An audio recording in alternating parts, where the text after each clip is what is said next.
Bienvenidos. Los estábamos esperando. Aquí, en nuestro rinconcito frío y oscuro, continuaremos con la segunda parte de nuestra narrativa de Frankenstein. Pero para esta magnífica historia nos acompañará nuestro caminante favorito, desde la vereda oscura. Les dejaré el link a su canal, pues tiene historias inimaginables. Quiero que ustedes también se vuelvan caminantes conmigo. Espero lo disfruten.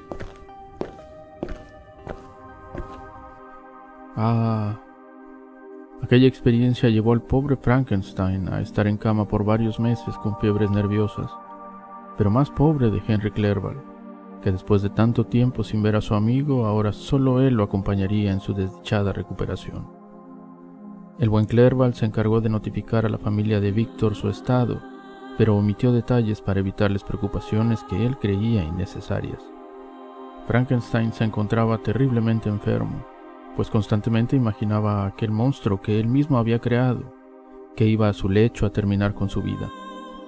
En sus delirios, Henry lo ayudaba poco a poco a recuperar la cordura, la alegría y las ganas de vivir.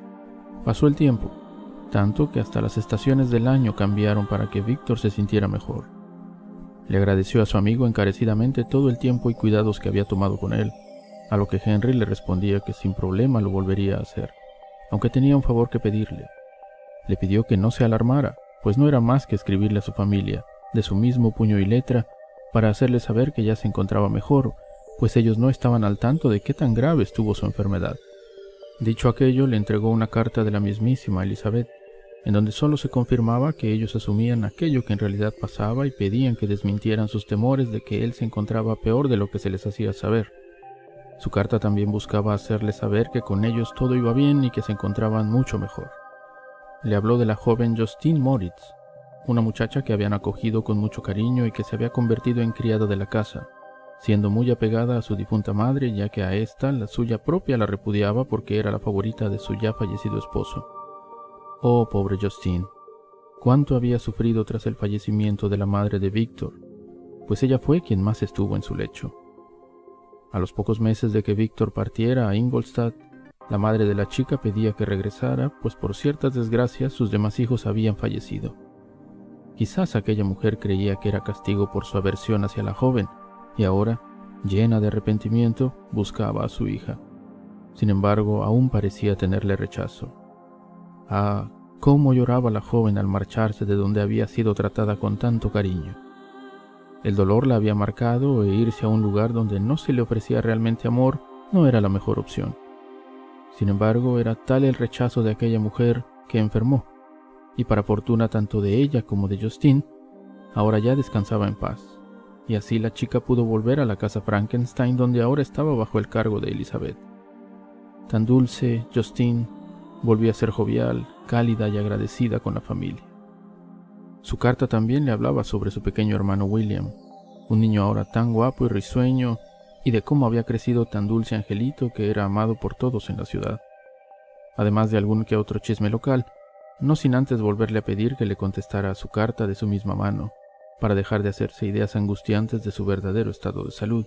Y así el joven escribió la carta, que lo agotó mucho más de lo que imaginaba, pero a partir de ahí sus ánimos se recobraron tanto que solo pasarían unos 15 días más y podría salir del encierro de su habitación. Más recuperado, Víctor decidió que debía presentar a Henry a sus profesores, lo cual conllevó a un enorme esfuerzo y quizás se pueda decir que incluso sufrimiento del mismo Frankenstein, ya que aunque lo elogiaban por sus amplios conocimientos en filosofía natural, él solo podía sentir malestar al hablar de ello, pues le recordaba constantemente la aberración que había cometido. Al ser notorio el sufrimiento que esto le empezaba a provocar al chico, Clerval buscaba desviar la conversación, pues al estar en sus aposentos con él se llegó a dar cuenta cuánto había empezado a detestar todo lo relacionado con esos temas. Incluso tuvo que cambiar lo que fue en algún momento su laboratorio, pues veía cuánto le dañaba el recuerdo de aquello que le provocó el principio de sus desgracias a su querido amigo. Así desviaba por completo el tema, poniendo como excusa que no sabía nada sobre aquello. Claro que su amigo estaba intrigado por qué era aquello que lo había llevado a aquel estado en el que lo encontró, pero jamás insistió y Víctor Frankenstein jamás le dijo: pues aunque lo estimaba profundamente, sentía que si le contaba a alguien más su terrible descubrimiento, solo se volvería más insoportable la realidad. Así que, para huir de todo aquello, decidió enfrascarse en los estudios de su amigo Clerval. Seguiría lenguas y textos orientales, que eran los estudios que apasionaban a su amigo, descubriendo que lo llevaban a un estado de paz que lo transportaba a otras tierras. Se había fijado su regreso a su ciudad natal para el verano. Sin embargo, tuvo retrasos como problemas con el clima, a lo que aprovechó para que Henry pudiese acomodarse a la institución y hacerse de mejores conexiones. Para cuando él se retirara, se quedara bien acompañado. Habiendo ya fijado una fecha de regreso para mayo del siguiente año, Henry le propuso que dieran una excursión para darle despedida a aquel país en donde residió por los últimos años. Víctor se marcharía profundamente agradecido, pues su amigo lo había ayudado a sanar tanto física como mentalmente. Clerval le infundía una paz y alegría que le recordaba todo lo bueno del mundo. Lo ayudó a recuperar su vigor, a amar la vida y a olvidar todos los malos ratos que tan solo el año pasado había sufrido. Y así esperó el joven Víctor una carta de casa, solo para confirmarle el día preciso para darle su grata bienvenida. Regresando de la excursión, dicha carta llegó, pero ésta solo habría de traerle la más desafortunada noticia. Su hermano pequeño, William, había muerto. Algún desgraciado había acabado con su vida. La carta le contaría lo más próximo a los hechos. Justo la semana anterior, en un paseo que la familia había tomado, sus dos hermanos tardaron más de lo acostumbrado, así que Elizabeth y su padre los esperaban en un banco tranquilamente, cuando el mayor, Ernest, llegó preguntando si habían visto al pequeño, pues habían estado jugando cuando el menor se escondió, pero simplemente ya no lo encontraba y había pasado mucho tiempo. Cayó la noche y ya con ayuda lo siguieron buscando hasta que la mañana llegó. Qué desgracia cayó sobre ellos al encontrar a su pequeño tirado en la hierba con las marcas de los dedos de su agresor en el cuello. Elizabeth, al ver el cuerpo, exclamó en un llanto descontrolado. Gritaba que había sido su culpa. Su desesperación fue tal que se desmayó. Cuando por fin despertó, sus sollozos eran incontrolables, pues se repetía que había sido su culpa, ya que la tarde del hecho el pequeño le rogó incansablemente que de favor le prestara un dije de oro que le había dejado su madre a la chica con una foto suya, y para ella esa era la razón del ataque del criminal. La carta le pedía que volviera pronto para calmar sus corazones que ahora sufrían tanto por la pérdida del infante. Henry, al observar el rostro de Víctor, que demostraba una fuerte desesperación y angustia, le preguntó qué era aquello que parecía no darle descanso a sus penas. Mientras el otro lo alentó a leer la carta recién recibida de su padre, mientras se hundía en llanto, los ojos de Clerval también soltaron lágrimas al entender el motivo de su desgracia. Y así se dirigieron en busca de caballos para su triste y lamentable regreso a Ginebra. Aunque en un principio urgió el paso para llegar a su ciudad, conforme se acercaba los sentimientos de miedo, tristeza y angustia se acumulaban. Tomó su tiempo para observar los cambios que habían sucedido en el paisaje, mientras divagaba en sus pensamientos, tranquilizando un poco su corazón al recuerdo de bellos momentos pasados en esas tierras. Cuando por fin llegó a Ginebra, la noche ya había caído y las puertas ya se encontraban cerradas, por lo que decidió pasar la noche en Cégeron, una pequeña aldea situada al este de la ciudad. Ya que le era imposible descansar, decidió ir a aquel lugar donde su hermano había sido encontrado, y mientras observaba el lugar cerca del lago, la lluvia cayó hasta convertirse en una tormenta estruendosa que arremetía con toda su fuerza, solo como lo hacen en Suiza. Mientras la lluvia caudalosa aumentaba, Frankenstein alzó sus brazos y exclamó: «William, mi querido ángel, este es tu funeral. Este es el verdadero dolor que sentimos». Cuando pronunció las palabras, pudo observar que en la oscuridad se escondía una figura entre los árboles. Tratando de observar más claramente, un rayo iluminó la gigantesca figura y deformidad, confirmando con aquel aspecto tan grotesco quién era: el engendro que él mismo había creado. Una idea lo horrorizó. Aquella cosa podría haber sido quien acabó con la vida de su hermano. Apenas la sospecha cruzó su mente cuando lo tuvo claro. Sí, era el demonio a quien él le había dado vida el que había cometido la atrocidad. ¿Quién más podría haber acabado con aquel dulce ángel sino aquella monstruosidad? Pensó en perseguirlo, pero eso le hubiese resultado imposible, pues el engendro pasó corriendo frente a él y otro rayo azotó iluminando cómo iba escalando por las rocas del monte Saleb, y enseguida alcanzó la cumbre para después desaparecer. Los relámpagos cesaron, pero Frankenstein se quedó inmóvil, pensando en todo lo que se había esforzado para la creación de ese ser y lo que le sucedería después, pues ya habían pasado 2 años desde que aquella criatura abrió los ojos. ¿Sería ese su primer crimen? Había dado vida a un ser malévolo y sin más lo dejó ir al mundo para hacer más fechorías como aquellas. Era su culpa la muerte de su propio hermano. ¿Qué había hecho? Por Dios, ¿qué había hecho? Ahí sentado en medio de la intemperie, sin sentir las inclemencias del tiempo, llegó el amanecer y se dirigió a la ciudad. Lo primero que tenía en mente era contarles quién creía que era el culpable y armar una persecución inmediata, pero se contuvo al pensar en la historia que tendría que contar. Además, ¿de qué serviría una persecución a un monstruo que era capaz de escalar las paredes de aquel enorme monte? Así que decidió quedarse callado. A las 5 de la mañana arribó a su casa, pero rogó a los criados que no despertaran a la familia. Ya él esperaría en la biblioteca hasta la hora que sabía que despertaban todos en su hogar. Esperó ahí donde hacía casi 5 años había pasado su último momento con su padre, pensando en cuánto habían cambiado las cosas.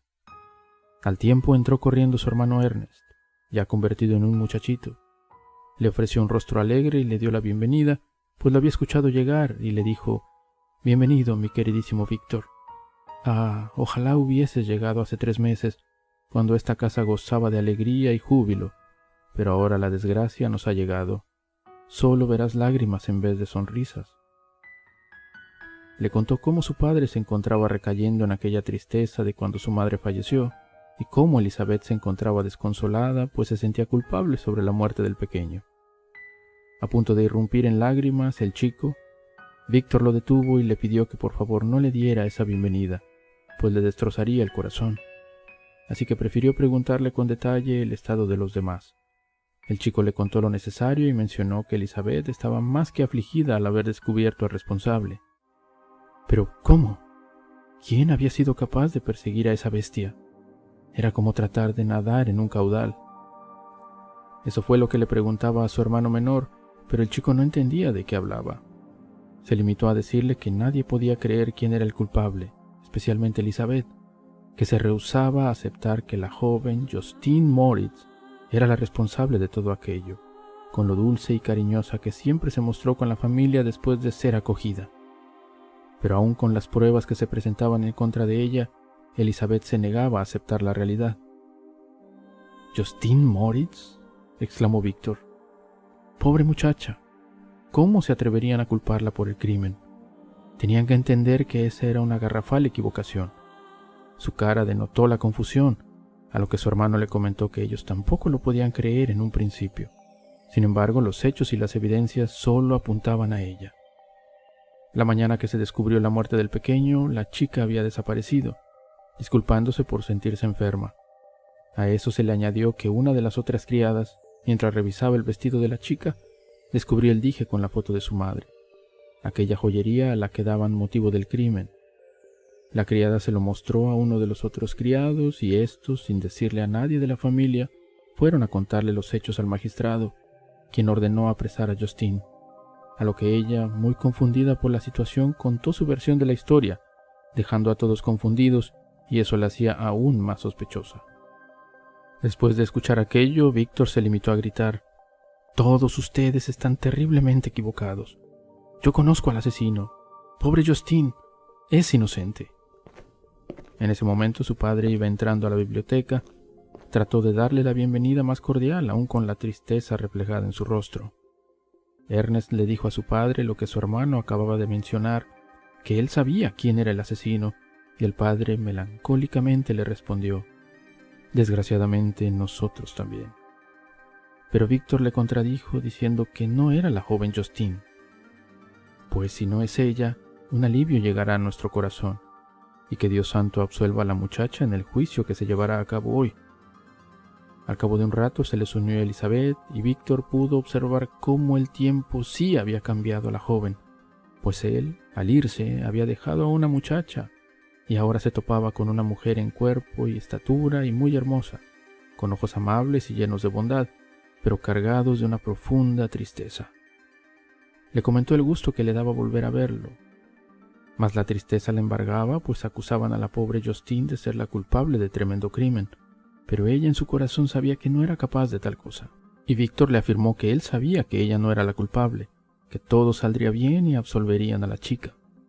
Eso le dio un profundo alivio a la joven, mientras las lágrimas rodaban por sus mejillas.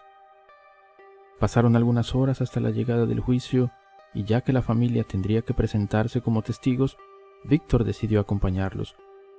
Oh, cuánta angustia sufría el joven, pues para él era un juicio que determinaba si él había sido el culpable de la muerte de 2 de sus seres queridos por culpa de sus experimentos ilegales. Él podría confesar su crimen, pero ¿quién le creería si ni siquiera estaba en el país en el momento de la atrocidad? Justine llegó al juzgado y ahí se le veía su semblante triste, en un noble rostro que solo resaltaba aún más su belleza. Al observar a la familia, la chica lloró. Y así empezó su juicio. Se llamó a varios testigos que podían suponer la culpabilidad de la chica, pero Víctor sabía muy bien de su inocencia. Se sospechaba de ella, pues el día del crimen la chica estuvo todo el día fuera de la ciudad y por la mañana al día siguiente una mujer del mercado la vio cerca del lugar donde había sido encontrado el pequeño. La mujer le preguntó qué hacía ahí, a lo que ella la miró de una forma confusa y rara y le respondió algo prácticamente inteligible. Y cuando alguien le preguntó dónde había pasado la noche, ella contestó que había estado buscando al niño. Y cuando preguntó, ya estando en la casa, si había noticias de William, tuvo un ataque frenético al enterarse de su muerte, lo que la llevó a un estado de postración y perplejidad.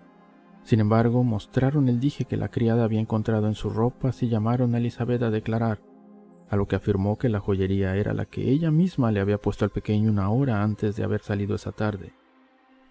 Se llamó a Justine para defenderse, y con voz temblorosa les contó que aquella tarde, con permiso de Elizabeth, había pasado la tarde con una tía que se encontraba en Shen, una aldea cerca de Ginebra, y de regreso en su camino se topó con un hombre que le preguntaría si había visto al niño. Aterrada por el pequeño, se dispuso a buscarlo, pero cayó la noche y las puertas de Ginebra se cerraron, por lo que decidió esperar la llegada del día en una granja, pero su preocupación era tal que no podía dormir, y si se encontraba cerca del lugar no era algo de lo que ella fuese consciente. Sí, se encontraba confundida cuando la mujer le hizo las preguntas. Era obvio que ella en ese momento solo tenía desesperación por saber noticias del pobre William, y no puso atención a lo que se le preguntaba en el momento. Respecto a la joyería en su bolsillo, ella solo podía decir que ignoraba cómo había llegado ahí y simplemente no sabía nada al respecto.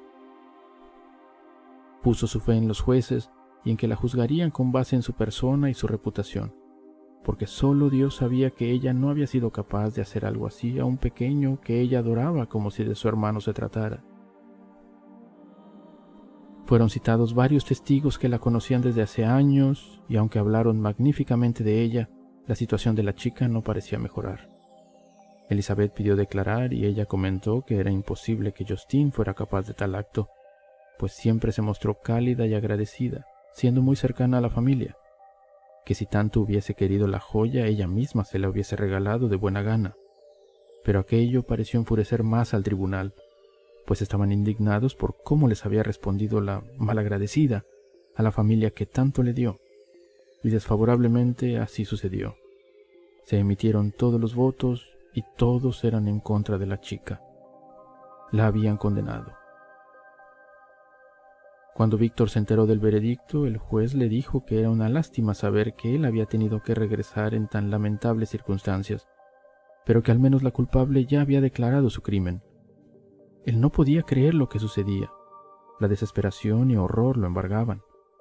Cuando arribó a su casa, Elizabeth, ansiosa, se le abalanzó para saber el resultado, a lo que él le contó que Justine misma se había declarado culpable, pero solo tenía una última petición: que Elizabeth la visitara. Al llegar a la fría celda, la chica se encontraba sentada en un montón de paja con las manos encadenadas. Justine, al verlos entrar, rompió en llanto y Elizabeth respondió igual y le preguntó por qué la había traicionado de tal manera. Justine le dijo que ella era incapaz, a lo que la otra le preguntó entonces el porqué de su confesión. Ella respondió que fue plena desesperación, pues creyó que al confesarse le darían absolución, pero cuán equivocada estaba, pues en realidad solo la trataban como si de un monstruo se tratara, tanto que empezaba a creer que ella sí había cometido el crimen. Así que ya estando decidida su condena, quería que al menos Elizabeth, que había sido como su hermana, supiera la verdad. Ella era inocente y sería incapaz de hacer tal daño al pequeño William, al pequeño al que tanto amó. Víctor no podía con la amargura y sufrimiento que pasaba en su interior al ver a las chicas desconsoladas, llorando por la injusticia que se cometía, sabiéndose el único culpable de todo aquello. Que Dios se apiadara del alma de la pobre chica y la rescatara de las llamas del infierno. Justine murió, y aquello afectó tremendamente al joven Frankenstein, que no podía más que demostrar que depresión y desolación lo consumían, pues sabía que todo aquel dolor lo había infligido él a sus seres queridos. Todo en él mostraba una aura fúnebre y melancólica. Su padre le pidió que cambiara aquella actitud, pues aunque los hechos eran tristes, la vida continuaba y tenían que seguir con lo que tenían. ¿Acaso no era Víctor un egoísta al no buscar la manera de mejorar la situación ante la familia que le quedaba, victimizándose en vez de tratar de consolar el dolor de quienes lo rodeaban? Su remordimiento se mezclaba con su dolor y lo volvía más distante y amargado. Por aquella época se fueron a vivir a su casa de Belrive, que le brindaba una mayor paz, pues estar lejos de la ciudad le daba la libertad de no tener que estar bajo las restricciones del toque de queda que la ciudad establecía. Pasaba sus noches en una barca en el lago, pensando continuamente en su desgracia y amargura. Varias noches pensó en aventarse al lago para así ya calmar sus penas y ser verdaderamente libre del infierno de sus pensamientos, pero eso se esfumaba al pensar en su padre y el hermano que aún le quedaban, especialmente Elizabeth, cuya vida iba ligada a él desde el principio. Además, ¿cómo podía él desaparecer después de que él había sido el responsable de lanzar al mundo un ser tan malvado que era capaz de cometer tales crímenes, quizás haciéndolo en nombre de él mismo? Sus pensamientos solo se enfocaban en el deseo de encontrar a aquel monstruo y terminar con su vida, pues mientras su familia existía, el miedo de que algo les pasara siempre estaría latente. Su casa era el hogar de la tristeza. La salud de su padre se vio terriblemente afectada y cada vez se le encontraba más decaído. Elizabeth, por su parte, parecía que había perdido cualquier rastro de la jovial y alegre muchacha que alguna vez fue, y expresaba la amargura de saber que el responsable de la muerte de dos hermosas personas aún seguía suelto. Víctor no podía con la angustia, pues era él el responsable, quizás no físicamente, pero sin lugar a dudas sí cargaba con los crímenes en su interior. Al ver a Víctor cada vez peor, su padre no pudo evitar suponer que era más que nada una exageración, pues no sabía más él lo que conlleva perder a un hijo y aún así seguía adelante. En cambio, a Víctor se le veía demasiado llevado por la pena, la angustia, la ira e incluso a veces la venganza. Entonces le sugirió un viaje al valle de Chamonix, pues sabía que uno de los mayores placeres de Víctor era viajar y aventurarse. Él ya había estado ahí, pero Elizabeth y Ernest nunca habían ido y expresaron su deseo por conocer el lugar. Así emprendieron su viaje. Era un recorrido con paisajes hermosos, y hubiese funcionado tal como su padre lo había planeado, si es que sus penas fueran solamente lo que ellos creían. Viajaron en mula y él pasaba la mayor parte de su recorrido adelantándose o quedándose atrás, para poder hundirse en sus pensamientos de miseria, y había momentos que si viajaba a su lado fingía una estabilidad para no preocuparlos. Cuando llegaron a Chamonix ya era prácticamente de noche, así que se retiraron a sus habitaciones en la posada. Él no pudo dormir, pero disfrutaba de la espléndida vista que le ofrecía el Mont Blanc. Al día siguiente, contrario a lo que los días posteriores auguraban del clima, hizo un magnífico día, y salieron a disfrutar su estancia gozando de la belleza de tan magníficos paisajes. Eso ayudaba al estado de ánimo de Víctor, pues aunque no eliminara lo que sentía, apaciguaba sus pensamientos y lo hacía olvidar tan garrafales ideas que cruzaban por su cabeza. A su padre se le veía feliz y a Elizabeth encantada. Ella le hizo saber cuánta felicidad les infundía cuando a él se le veía tranquilo, y le rogaba que no recayera en su melancolía. Sin embargo, el siguiente día amaneció con un clima lluvioso, Aquella atmósfera nublada le regresaba la melancolía y la amargura a su corazón. No le agradaría nada a su padre verlo así, por lo que Víctor aprovechó que ellos se quedarían en la posada, sabiendo que a él no le importaban las inclemencias del tiempo, y decidió escalar el monte, que gozaba de ser inclinado y nevado. Aquellos glaciares le daban un gusto por la escalada, pero era una travesía peligrosa, pues era bastante inclinada la subida y un simple ruido como elevar la voz podría provocar la caída de algunos glaciares. Pero eso a él no le importaba, pues le ayudaba a sumirse más cómodamente en su desdicha. Ya era mediodía cuando llegó a la cumbre. Se quedó a observar el lago de hielo que rodeaba aquel asombroso e imponente paisaje, y ahí su interior se llenó de algo similar a la alegría. Exclamó al cielo palabras de consuelo para que le sanaran su alma en pena, pero apenas había dicho aquello cuando descubrió la figura de un hombre que se le acercaba. Lo hacía a una velocidad sobrehumana, y mientras acortaba distancia pudo observar que su estatura era anormalmente alta, y el miedo lo invadió. Casi se desmayaba ante la impresión, pero el frío viento de las montañas lo reanimó. Se dio cuenta que era el engendro que él había creado. Temblando de rabia y horror, esperó a que se le acercara, pues tendría un encuentro a muerte con la bestia. El rostro del monstruo denotaba angustia, con dejos de rastros malignos. Víctor le exclamó: «¿Te atreves a acercarte a mí, demonio? ¿No temes que mi mano busque venganza y caiga sobre tu miserable cabeza? Y ojalá pudiera con tu destrucción devolverle la vida a aquellas personas a las que le robaste la vida diabólicamente». El monstruo le respondió: «Esperaba este recibimiento. Todos odian a los miserables como yo. ¿Cuánto me podrían odiar a mí, que soy el más miserable de todos los seres vivos? Pero tú, mi creador, me odias y desprecias a pesar de que soy una obra tuya, y a pesar de encontrarnos ligados el uno al otro. ¿Quieres matarme? ¿Cómo te atreves a jugar de tal manera con la vida y la muerte? Cumple tu deber de padre conmigo y yo cumpliré el mío para con la humanidad. Si aceptas mis condiciones, te dejaré en paz a ti y a ellos. Mas si las rechazas, sembraré en tu vida la muerte hasta que sacie mi sed de sangre de todos aquellos que aún te quedan. ¿Cómo te atreves, demonio infernal, a pedir condiciones? Si tanto me reprochas tu creación, ven aquí que apagaré la chispa que en algún momento encendí», le gritó Víctor y se abalanzó sobre él. La bestia lo esquivó con una gran facilidad y dijo: «Cálmate, y te suplico que escuches lo que tengo que decir. ¿Acaso no he sufrido lo suficiente que aún deseas aumentar mi desdicha? Amo la vida a pesar de que ha sido una desgracia hasta el momento, y la defenderé si es necesario. Recuerda que me creaste más grande y más fuerte que tú. Soy tu criatura.